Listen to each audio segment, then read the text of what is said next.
Temperature, brought to you by your local Honda dealer. Favorite jackpot game? This is Powerball. Good evening, America. I'm Laura Johnson. Tonight we have another life-changing jackpot for you. It's worth an estimated $30.4 million. So get those tickets out. Let's play. That first number up is 50. Followed by the number 13. Tonight we're going to meet Zach Nuremberg, who won $1 million playing Powerball. Congratulations, Zach. Now the rest of those numbers. We've got 44, 52, rounding it out with 54.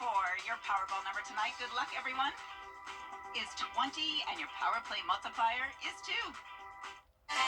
We will have below freezing temperatures tonight in some places in the CSRA. Back to nice sunny skies tomorrow, and then next week we'll start to warm up again. I'll have all the details on your forecast coming up.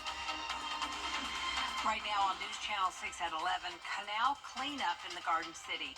A look at the price tag and when it will reopen. Also ahead, the Grovetown Police Department lending a helping hand to hurricane victims in North Carolina. We'll tell you how.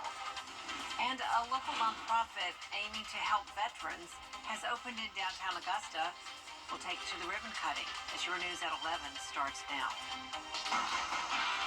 Live from Television Park, this is WJBF News Channel 6 at 11. Good evening, everybody. I'm Brad Means. And I'm Jenny Montgomery. Thank you so much for joining us. Coverage you can count on begins with headaches from Helene not going away on the Augusta Canal. That storm knocked the water system offline and did a lot of damage to the canal bank. The repairs are going to take months and cost millions, as George Escala reports. A deputy marshal stationed on the Augusta Canal, where more than 3 miles of trail remain closed as the city works to fix the damage from Helene. The next phase is to actually cut the trees that are leaning and hanging over the towpath.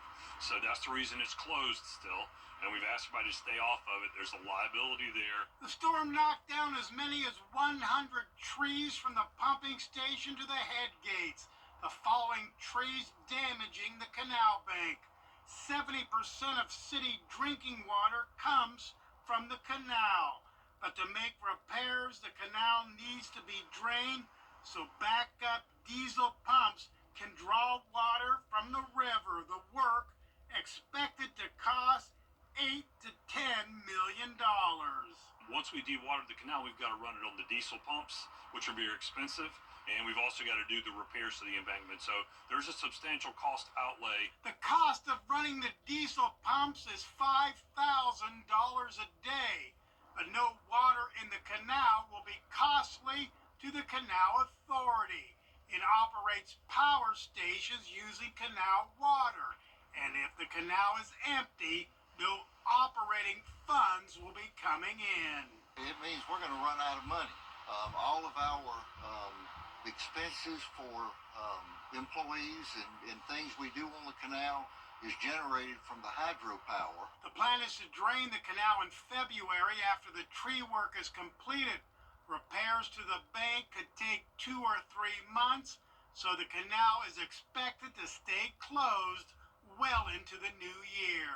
I'm hoping to have it in May.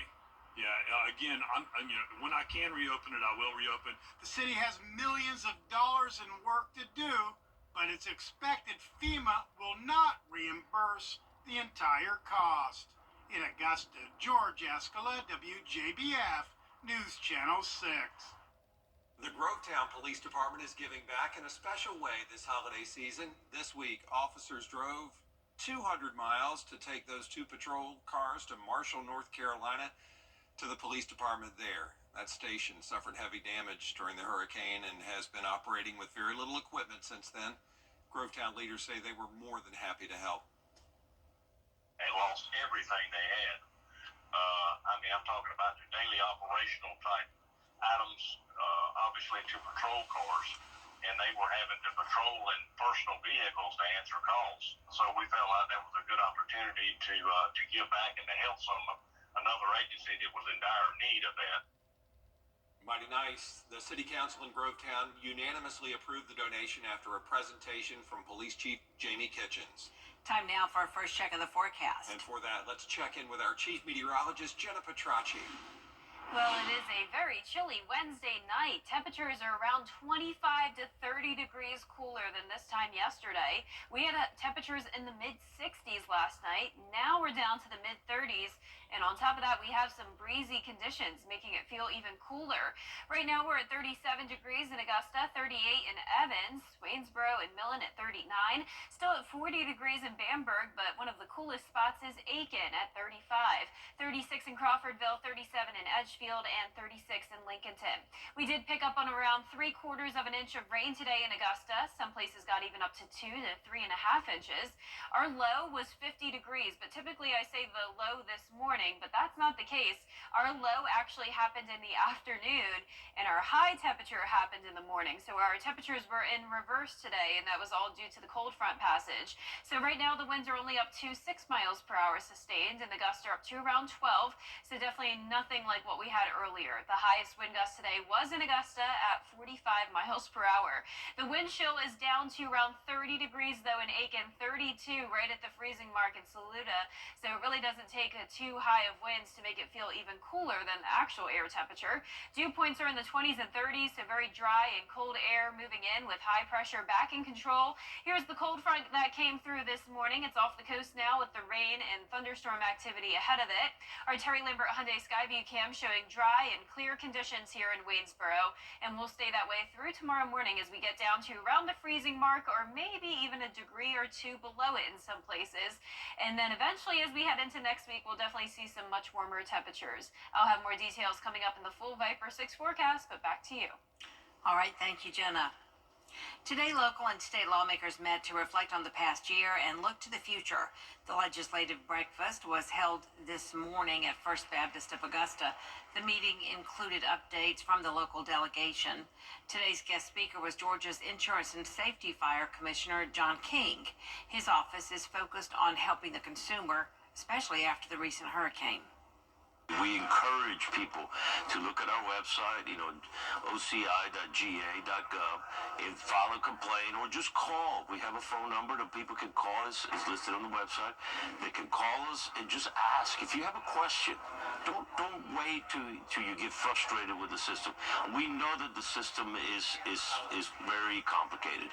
We have folks just standing by. We work for the consumer. We don't work for insurance companies. Today's legislative breakfast was sponsored by the Augusta Metro Chamber. Leaders from the Augusta Green Jackets and the city of North Augusta meeting today at SRP Park. They talked about reimbursements from the American Rescue Plan Act, money they hope to use to cover about $150,000 in repairs and maintenance at the stadium. Once we approve, which we did today, the funds, they will take the receipts and approve them to make sure that it's following all the entities that are allowed to with the ARPA funds and the entities that we're using for the reimbursement. And if not, then they will flag it back to us, and in our next meeting, we'll have to vote again. The Green Jackets also added a batting cage for players. They'll meet again March 19th at SRP Park. Augusta has a new place for veterans. America's Warrior Partnership tries to help veterans have a higher quality of life.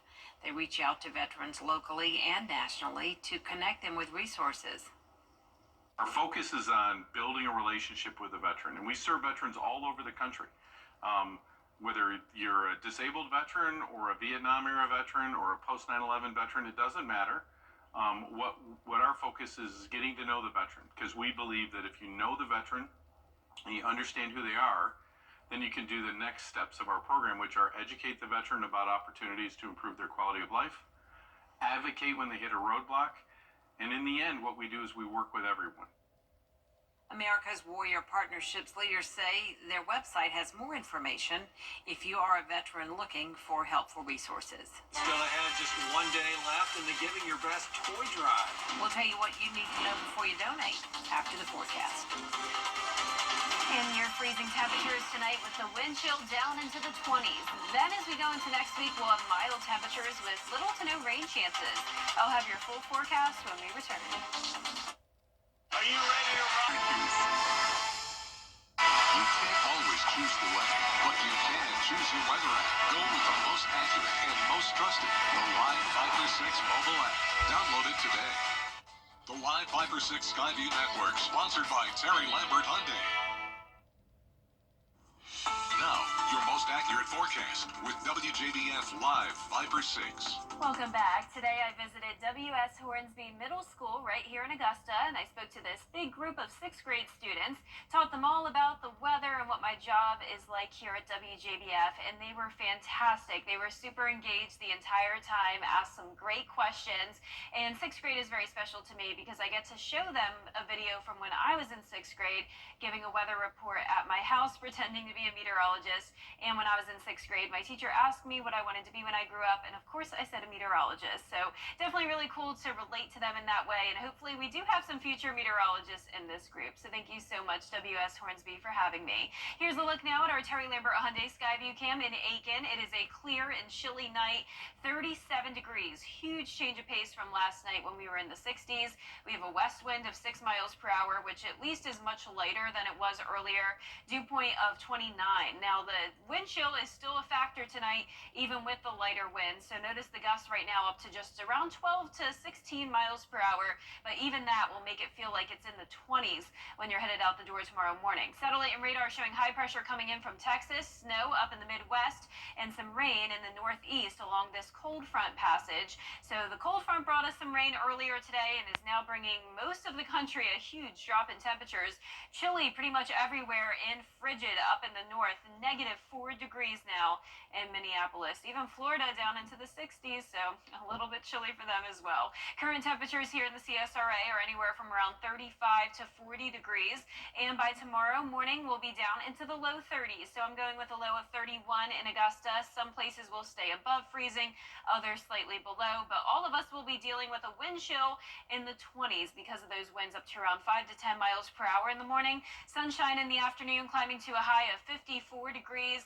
You can see here on our futurecast, high pressure will be moving overhead, and at that point we'll have much lighter winds. Completely clear skies throughout the day tomorrow, but then starting on Friday morning, some high-level clouds taking over, and then by Friday afternoon and evening it will become mostly cloudy, but I'm not expecting any rain on Friday. On Saturday it will still be a pretty cloudy day, possibly a few sprinkles in the morning, but for the most part it's going to be a dry weekend, just a 30% chance of rain or so Saturday night into Sunday morning, mostly overnight. Our low temperatures are cold for now, but then we're getting back into the 40s above average into next week, and our highs are actually going to climb into the mid to upper 60s, so pretty mild for your third week of December. Our lows tonight will be anywhere from 30 to 34 degrees, highs tomorrow in the low to mid 50s, and that 10-day forecast showing a mix of sun and clouds over the next 10 days. No rain chances other than that slight chance Saturday night into Sunday morning with the cloud cover. Warming up all the way to 67 next Tuesday, but then dropping to highs down into the low 50s by the end of next weekend. Look forward to that. Thank you, Jenna. This is the season of giving, and you can help WJBF and our Giving Your Best partners do just that through our annual toy drive. Christmas is tough for a lot of families, and those unexpected expenses from hurricane damage could cut into funds families set aside for Christmas. This year, all donated toys will go to Project Life of Augusta to be handed out to families in need. One of the taglines here is bringing life to the city we love, and that's truly what we love to do. And so it will be such a wonderful opportunity to come alongside of moms and dads, grandparents, for those that just need help, and give them toys. And I love that our community pulls together. You know, everybody can't do everything, but when we all join together, everybody can do that. You can drop your donation of new unwrapped toys at Television Park or any of our partner locations through tomorrow. Still ahead, investigators say new evidence has been found linking a suspect to the murder of United Healthcare CEO Brian Thompson. We're going to have the latest in the investigation as coverage you can count on continues. But first, the winning numbers for tonight's South Carolina Lottery, pick 3232. And the pick 4 winning numbers tonight, 3072. Fireball 7. BNK bringing up Meet this week's scholar athlete from Briarwood Academy. Hear from his coaches and parents about what makes him a great leader and motivator in sports.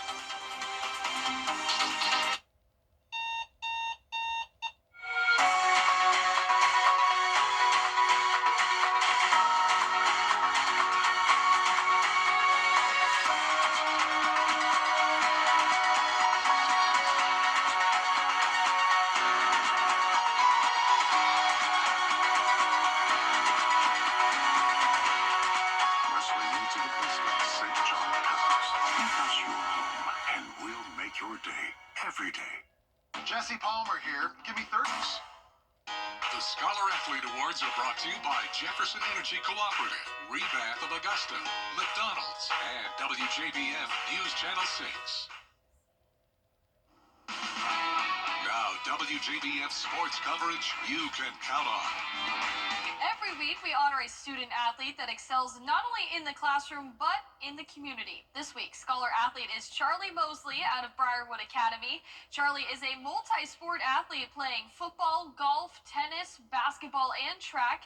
He's played varsity football all 4 years and has earned multiple accolades throughout his career. He's been named defensive and offensive MVP, all-region, and all-state. During his sophomore year, he was named defensive MVP and all-region in basketball.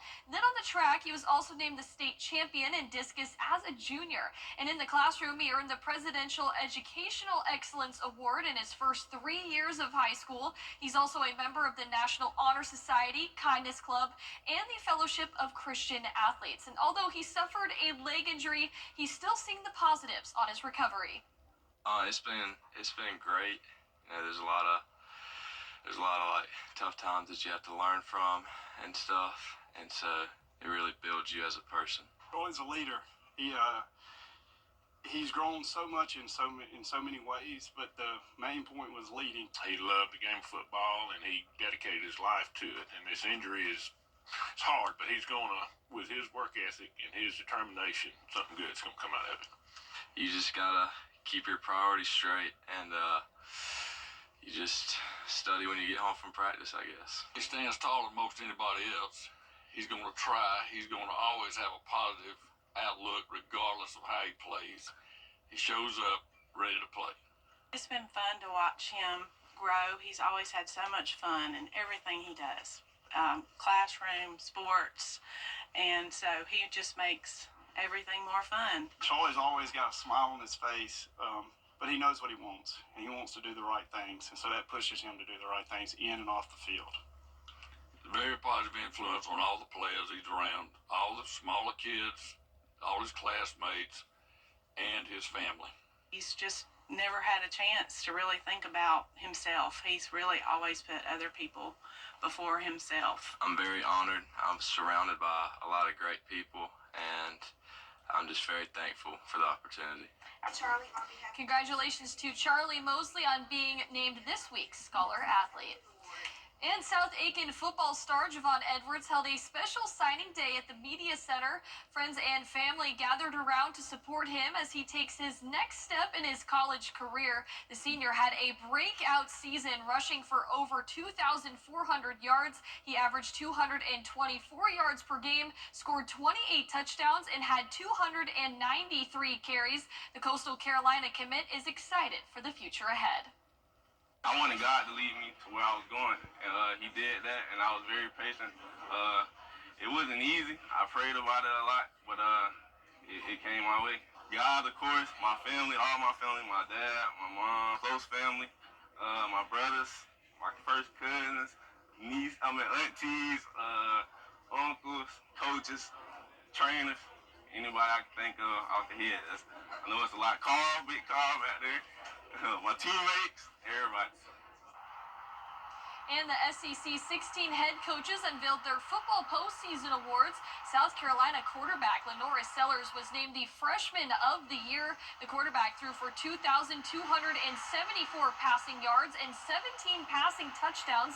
South Carolina edge rusher Kyle Kennard was named the SEC Defensive Player of the Year with an SEC conference leading 15.5 tackles for loss. Now, in addition, Georgia's Jalon Walker received the Collegiate Butkus Award presented to the nation's best linebacker this season. He had 57 tackles, 10.5 those for loss, and 6.5 sacks. That'll do it for sports. We'll be back.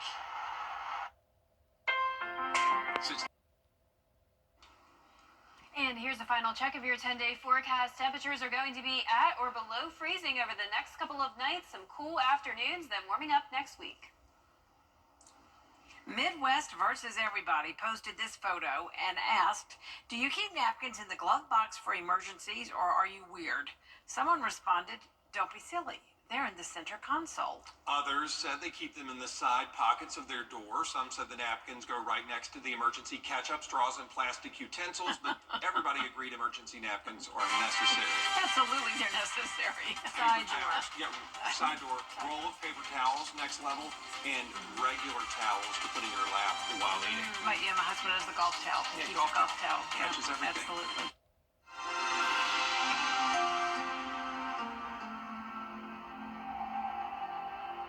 Some people hear the name Good